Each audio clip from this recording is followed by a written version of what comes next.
En el nombre del Padre, y del Hijo, y del Espíritu Santo. Alabado sea Jesucristo.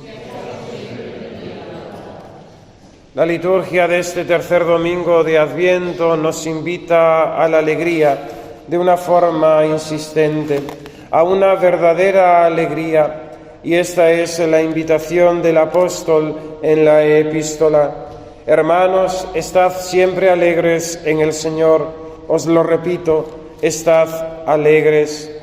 Porque podemos, mis queridos hermanos, poner la alegría en otras cosas, en otras realidades, en otras personas, en otras ilusiones o esperanzas, en otros proyectos que no sean Dios.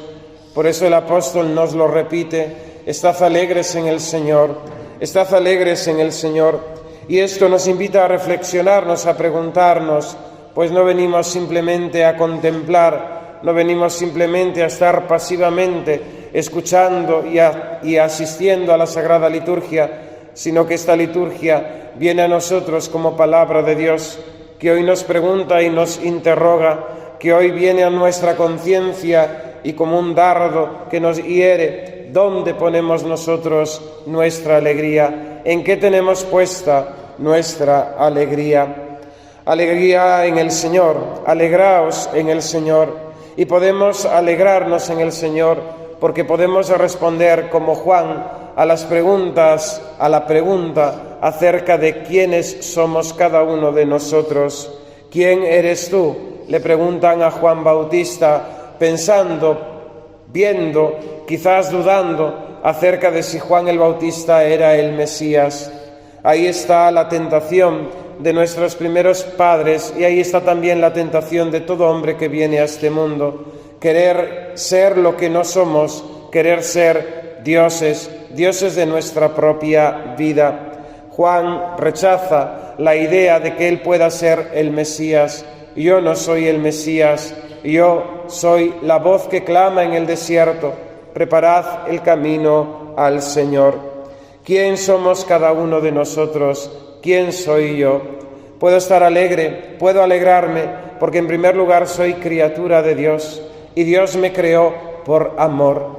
Es en mi creación en la que Dios me ha mostrado su amor por mí. Es en la creación donde Dios ha mostrado su amor por cada uno de nosotros. Siendo la nada, Dios nos ha llamado a la existencia, llenándonos de sus dones, dándonos el aliento de vida, haciéndonos gozar, poder disfrutar de su creación. ¿Quién soy yo? Soy criatura de Dios, pero criatura no solamente como las demás que Dios tiene en toda su creación, sino criatura redimida. Y aquí está el segundo motivo, todavía más gozoso, todavía más grande, de nuestra alegría en la redención. Hemos sido redimidos, hemos sido comprados, hemos sido salvados de nuestro propio pecado. Y ahí se nos muestra el amor de Dios por cada uno de nosotros. Tanto valemos a los ojos de Dios que Dios ha enviado a su Hijo. Dios nos ha dado a su propio Hijo para que nosotros tengamos vida y vida eterna. El tercer motivo de nuestra alegría, el tercer motivo también radica en el amor de Dios, ese amor que se manifiesta en nuestra llamada a la santidad, en que estamos llamados a vivir con Dios para siempre. No solamente nos ha creado, no solamente nos ha redimido, sino que permanece su voluntad de salvarnos y de hacernos gozar para siempre de la bienaventuranza eterna.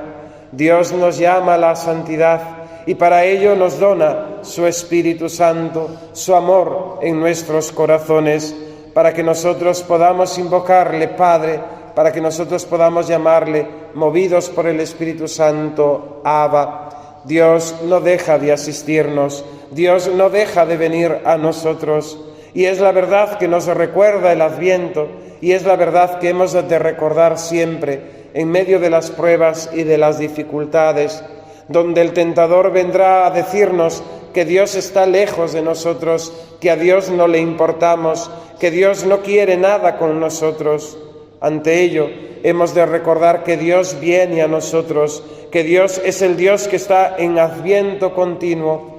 Lo dice el Papa Benedicto XVI, el cristianismo, es la fe de un adviento continuo, porque Dios viene a nosotros y viene a través de su gracia, no dejándonos ni un instante de asistir con su amorosa providencia, dándonos la gracia santificante que nos justifica, pero dándonos también todas las gracias que necesitamos para el desempeño de nuestras obligaciones, para llegar al cielo. Gracias que nos vienen a través de los sacramentos, muy particularmente del sacramento de la penitencia y del sacramento de la Eucaristía. Gracias que nos vienen a través de la palabra de Dios que escuchamos y nos es predicada por la Iglesia. Gracias que nos vienen también a través de sus divinas inspiraciones cuando nos damos a la oración. Alegraos en el Señor, os lo repito, alegraos, alegraos, y este ha de ser el motivo de nuestra alegría, de nuestra verdadera alegría. Porque, mis queridos hermanos, bien sabemos que el mundo nos ofrece una falsa alegría, la alegría de la mundanidad, la alegría del pecado, la alegría de la vida sin Dios. Fijaos cómo se presenta siempre la tentación a nosotros, prometiéndonos, dándonos aparentemente una felicidad inmediata, una felicidad que es ilusión, una felicidad que es fantasía, una felicidad que es mentira. Nunca Satanás vendrá con verdadera alegría, nunca Satanás vendrá a ofrecernos una verdadera alegría, porque Él no puede dárnosla, solamente podemos alegrarnos en el Señor. Incluso para muchos en su oscuridad, en las tinieblas que hay en su inteligencia, pueden ver el pecado como fuente de alegría, y así vive nuestro mundo de hoy, de pecado en pecado, arrojado a sus más bajas pasiones, dominado por sus más bajas pasiones, pensando que ahí puede encontrar la alegría. El resultado es la tristeza, esa tristeza interior que no tiene arreglo en esta vida, sino es a través de la gracia y del perdón de Dios. Esa tristeza que lleva a la desesperación y al sinsentido. Lo he dicho muchas veces y lo vuelvo a repetir, es dramático, es algo que llama muchísimo la atención, es un síntoma gravísimo de nuestra sociedad actual, de lo muerta que está nuestra sociedad y de lo enferma que está, que la primera causa de mortandad entre los jóvenes sea el suicidio. ¿Por qué? Porque lógicamente cuando no hay sentido, cuando lo que el mundo nos ofrece no nos llena, pues lógicamente lo mejor es evitar problemas, apartarnos, sacarnos de en medio. Es la desesperación que no viene de Dios, sino de Satanás, porque en el Señor podemos hallar alegría, en el Señor podemos tener gozo, en el Señor podemos mantener la esperanza. Aunque nuestros pecados sean numerosos como las arenas de la playa, aunque nuestros pecados sean ingentes, grandísimos, siempre podemos mantener el gozo, siempre podemos mantener la esperanza en el perdón del Señor y en su gracia que no nos abandona. Es cierto, nos miramos a nosotros mismos, miramos nuestras miserias, nuestras torpezas, nuestras recaídas, tantas veces la experiencia de querer hacer el bien y no hacerlo, y el mal que no queremos terminar haciéndolo. Pero a pesar de ello, a pesar de nuestra torpeza, de nuestras recaídas, de nuestra debilidad, podemos alegrarnos en el Señor. Es cierto, nosotros tenemos motivos de tristeza con nosotros mismos, pero podemos mantenernos alegres, esperanzados, confiados en la misericordia y en la gracia de Dios. Por eso nuestra santa religión es religión de esperanza, es religión de alegría, es religión de entusiasmo, es religión de ánimo, es religión de fortaleza, y no nos lleva al desánimo, sino todo lo contrario, a alegrarnos en el Señor, en su victoria, porque Cristo ya ha vencido, porque Cristo ya ha matado al pecado y a la muerte, porque Cristo con su propia muerte ha dado muerte a la misma muerte. Podemos alegrarnos, pero no nos alegremos como el mundo, en las riquezas y en los bienes de este mundo. El éxito, el reconocimiento, la salud, el dinero, el disfrutar, las propias conquistas. No nos alegremos en eso, alegrémonos en el Señor. Y sí, lógicamente, esa alegría en el Señor nos hará participar y gozar de los bienes que Él nos ha dado. Pero cuidado, que son para alcanzar el cielo, no para perdernos.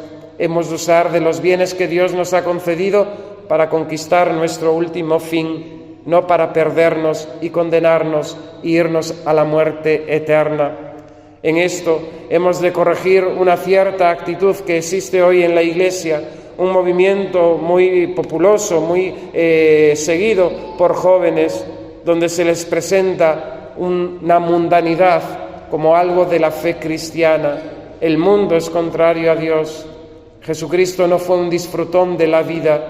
Jesucristo ha venido a redimir el mundo, a redimir la realidad creada, pero no, en ese sentido, a usar de ella como si eso fuese la alta mística de San Juan de la Cruz. Hemos de tener esa continencia, esa austeridad. Nos lo decía el apóstol, que vuestra modestia sea conocida por todos.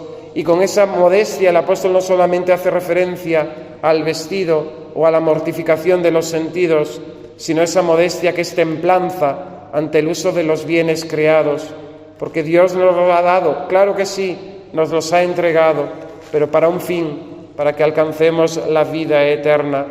Dios nos ha regalado la comida, lógicamente sí, pero la comida no es un fin en sí mismo, es un medio para poder servir a Dios, conocerle y amarle, que este es el fin de nuestra existencia. Para eso hemos sido creados. ¿Quién eres tú?, le preguntan a Juan Bautista, y él responde, no niega, yo no soy el Mesías, yo soy la voz que clama en el desierto. Nuestros primeros padres querían ser como dioses. El hombre actual quiere también ser Dios de su propia existencia. Juan el Bautista nos enseña dónde radica la verdadera humildad y el servicio a Dios. Yo no soy el Mesías, yo soy la voz que clama en el desierto, yo soy el servidor, yo soy aquel que he de disponer las cosas para que Dios sea Dios y yo no deje de ser su criatura.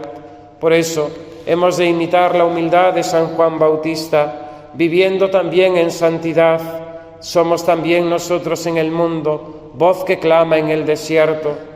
Nuestra alegría ha de estar en la virtud, no en el pecado, esa virtud practicada por amor de Dios, que nos asemeja a Él y, en definitiva, que se convierte en voz, en evangelio, en buena noticia para un mundo que vive en la oscuridad de las tinieblas, que vive en el vicio, que vive en la falta de conciencia acerca de su fin, de su vocación, de su llamada a la eternidad. En el nombre del Padre, y del Hijo, y del Espíritu Santo.